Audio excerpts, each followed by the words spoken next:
This week in Women in Sports, with more and more girls getting into golf, we see how a former pro is growing the game.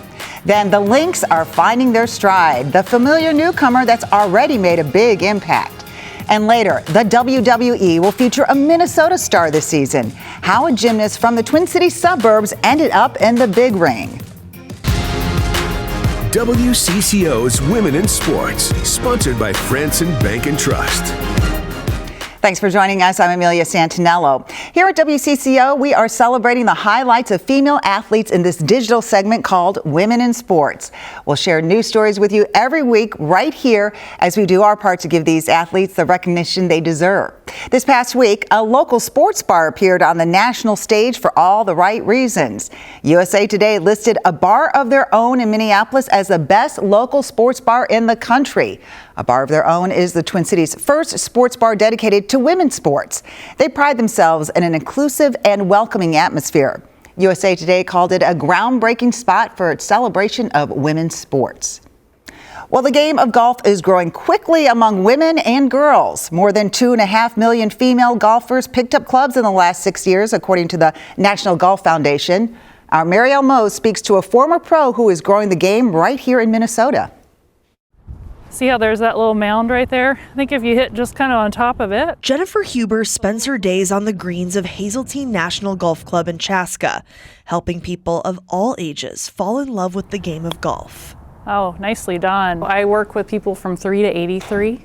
Yes. Where's your target line on this hole? Right now, she's coaching 11-year-old Shayla Pearson, who she saw something special in at first swing. I said, yes, please. Can I work with your daughter? Because she was in second grade and already just incredible. I can definitely see that she has that special something that can take her really far. Shayla first picked up a club as a baby, and she's been competing in tournaments since she was 6. Yeah, I'm very competitive. Her talents have been fine-tuned under Jennifer's guidance, the two currently working on Shayla's short game. But Shayla says Jennifer has helped her the most with the mental side of the sport. I was kind of beating myself up after losing, just feeling really bad about it, and she helped me overcome that. I really take a holistic approach to Shayla because I'm also a mom, and I want to make sure that it's important to me that she's enjoying it. It's special for Shayla to work with someone like Jennifer, who has lived out a career that she hopes to have herself someday. Jennifer's played 5 years on professional tours, including the LPGA. I had dreamed about that, since I was a little girl. My long-term goal is to ultimately make it to the LPGA. Shayla's won over 100 tournaments, 79 of those in Minnesota, and her proudest accomplishment is winning the Pinehurst Girls Invitational for USA Kids. As the women's golf game continues to grow, Jennifer hopes the financial future does too. They've got the purse up to around 12 million now. It could even be more. When I played, I'm pretty sure our biggest tournament was at 2 million. So it's come a long way. In Chaska. Good job. Marielle Mose, WCCO Sports. Jennifer Huber will be involved in the KPMG Women's PGA Championship happening at Hazeltine at the end of June. Tickets are available now to be a spectator to the best women's golfers in the world. The Special Olympics USA Games will be held next month right here in Minnesota, and they're giving Twin Cities nonprofits a major boost. Affinity Plus Federal Credit Union and the Special Olympics announced grants through a statewide 26 weeks of giving campaign. Metro nonprofits that advance inclusion for people with disabilities will receive more than $250,000. We spoke with a grant recipient who says that the money is life-changing. For us to be able to maybe work with kids that are a little bit bigger or a little bit older and have equipment that meets their needs and can sustain their weight as well, that's huge for us. The 2026 Special Olympics USA Games will be at the University of Minnesota and Blaine, June 20th through the 26th. Coming this August is a huge WWE event, SummerSlam, and this year it will feature some Minnesota flavor. Tiffany Stratton grew up in Prior Lake, focused on another sport, but became a champion in the ring. Mike Max has her story. Tiffany Stratton grew up a gymnast, wanted to be an elite gymnast. I was a gymnast my entire life. I grew up here in Prior Lake, Minnesota. I did gymnastics in Eagan. Then one day she was watching the WWE, and she said, I could do that. So her mom called someone who had already done that. Now, Gagne, leapfrog, back, bucket. A local former champion named Greg Gagne. And he saw me take my first bump, and he was like, okay, I think I'm going to try and see what we can do here. It's Tiffy time! And so was born a professional wrestling star with a signature move. My finishing move is a moonsault. It's called the prettiest moonsault ever. I bounce on the first rope, the second rope, the third rope, and I do a backflip onto my opponent. Her goal goes beyond the ring. It's to send a message. I love seeing little girls dress up as me. I love seeing all the fans happy to see me. I feel like that's another big reason as to why I do it, is to inspire the next generation. She will return to Minnesota in August for SummerSlam, and she will return with a belt. Tell me about the belt. What does this mean to you? What is it symbolic of? This is the United States Championship, and I won this past Friday on SmackDown.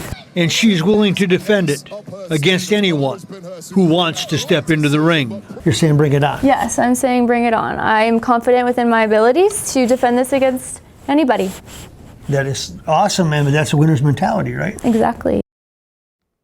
Well, the SummerSlam comes to U.S. Bank Stadium August 1st. Paige Beckers is a former Hopkins star and in her second year in the WNBA that has a shot to make a playoff run with Dallas. The Wings played the Liberty this past week, where Dallas featured last year's Lynx starter Jessica Shepard. Shepard got a big payday on the open market and looked good in her shooting game. Then, of course, there is Beckers. She led a charge in the third quarter and kept it going in the fourth. She had 24 points in total. Dallas takes down New York 91-76. The Lynx appear to be hitting their stride just a few games into the season. Though this year's roster has a majority of new players, it is the ones that you've been watching for years that have been critical to the fast, relative cohesion. And Cheryl Reeves said no one more than Kayla McBride, who is now in her sixth season in Minnesota. I think McBride really thrives in these kind of situations. She's the oldest child in her family, so she has a caretaker mindset where she's looking at others and how can she help. And she's been here the longest. Obviously, Courtney's been a big part of that as well. Another big piece of why Minnesota is tied for best in the WNBA with the most wins is Nia Coffey. The veteran Hopkins grad who returned to her home state this offseason can do a little bit of everything. She brings some size, scoring ability, and a basketball intelligence. Super tough. She do all the little things, right? All the dirty work. We can count on Nia to do it. Like you said, it was huge. It was super huge. We know what Nia can do out there, man, and we appreciate all the little things that she do for this team. And we hope that you'll check out this week's episode of the Women in Sports podcast. Our Mariel Mose caught up with Bryn Crockett, also known by her stage name B-Dot. She is a Twin Cities native, helping to create the hype surrounding game day for the Minnesota Lynx and the Lady Gophers as their in-arena announcer. She is known for her energy, creating a great fan experience, and she's had some big opportunities with those talented teams. It's an overlap. You see a lot of, Lynx fans that are Gopher fans as well. And the environment was electric. I mean, to make it to the Sweet 16 March Madness, being asked to host a March Madness, it was kind of tough because I was like, man, I got to be non-biased, right? I go from Lynx fans to now Gopher fans to now everybody's fans, right? But I think all in all, it was a blessing. And to be in that environment when Amaya hit that shot, against Ole Miss, I can't explain it. It was an all-time high. B-Dot also gave her 2 cents on this current Lynx season. There are a lot of new faces on the roster, how these new players are gelling with the veterans. You can catch that conversation on this week's episode of Women in Sports. You will find it wherever you get your podcast. Thanks for watching this week's Women in Sports. I'm Amelia Santaniello, and we will be back with more great stories next week.